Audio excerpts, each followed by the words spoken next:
are spitting on the grave of Sir Walter Dibbs, inventor of the dib. First Dibs question of the day, sponsored by Tire Depot, just off Route 6 in Bristol. There's always bad weather out there. My God, I was driving to work today, freezing cold. It's snow. So don't let bad weather stop you from getting some new tires. Get over there and get some new tires, Cooper Tires, Michelin, BF Goodrich. They've got all of them. And Tony and his team of experts are going to put the best tires on your cars. So go to tiredepot.com. Have I ever had an OCD teammate? So, from the Washington Commanders kicker, Zane Gonzalez has several OCD, even uses the term OCD rituals before he goes What's to an kick. OCD mean? Obsessive compulsive disorder. You know, for you, God, what does Dibs do that's OCD? I don't know. You're always hand sanitizing. You're a that's hand because of COVID. I wasn't hand sanitizing before OCD-er COVID. big time. Yeah, I am OCD when it comes to Purell. See, I don't know because he tucks his socks in. He does a lot of sock action. He fixes his shoes, and then I had rituals. he I does wouldn't his say I was hair OCD. before lining up his kick. Like, that's a big thing, and he's very fidgety about it. It makes some of his teammates very nerve-wracked because they know, like, hey, man, you're all right, right?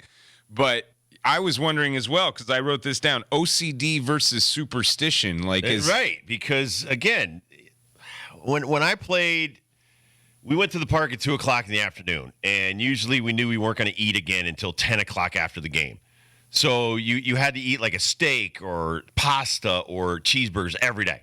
That's all we did. So I wouldn't say that, that was, some kind of, OCD. It was more for, listen, this is what our life is. This is our routine that we have to do on a day-to-day basis. Didn't you not let people touch your mitt? Okay, that's different, and it wasn't even superstitious. Mine was, I'm a very pragmatic person where I don't want your bad luck and your juju on me. That's a superstition thing. Right. Okay. So, I hated when people messed with my stuff, but that's honestly from my upbringing as a hockey player. Kurt can talk about this as well.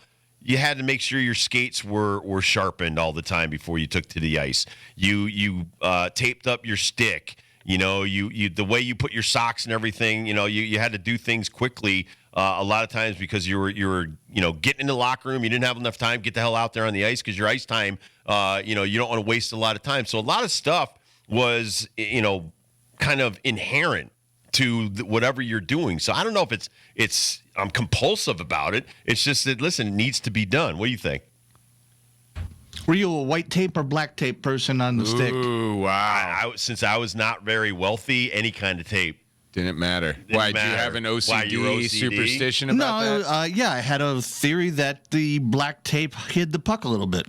Okay. Well, that's gamesmanship. See, now, again, that's smarter than me because I'm like looking for any old rolled up thing of tape because even when I was in the pros in baseball to hold up my socks because I didn't have big calves, and this went back to high school. So in high school, when I was playing soccer and even baseball, I took a shoelace because I couldn't afford to keep buying tape. So I took a shoelace, I'd wrap it around twice, tie it tight above my calf to keep my socks up. That's how I get my socks up. My trainers were always like, you're going to get varicose veins and stuff. I'm like, I never got those. But to make a long story short, it was because I was always short on tape. So I would not have been like smart like Kurt going, oh, it hides the puck. Kurt's a thinker. But I did wear white shoes in high school to pitch with to hide the ball. You're a thinker.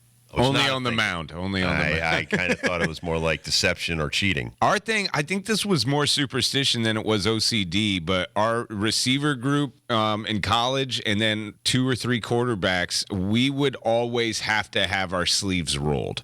So our sleeves in the football uniform, they'd have this like elastic cuff that kind of came down after the shoulder pad. We would take that cuff, pinch it, wrap a little piece of tape around it, and then roll it up into our armpit so it was tight. So no one can grab it? Nobody could grab it. That was the thing, too, and I think it was practical, but then it became an OCD superstition thing. Not only do I have to have it before our pregame workout, not the warm-ups, the pregame workout, I had to have my man Testa do mine. Testa would always have Jimmy do his. I would do Jimmy's. And then I remember Blair would have to have another defensive lineman do it because he did it one time and had a great game. So, like, you would see us all run around with our hands on top of each other's heads as the other was rolling each other's sleeve, and then somebody would, I'll do it for you. No! Jimmy does mine! All right. I think that's superstition. Yeah, I think it's superstition and routine. Sal Palantonio next. Woo!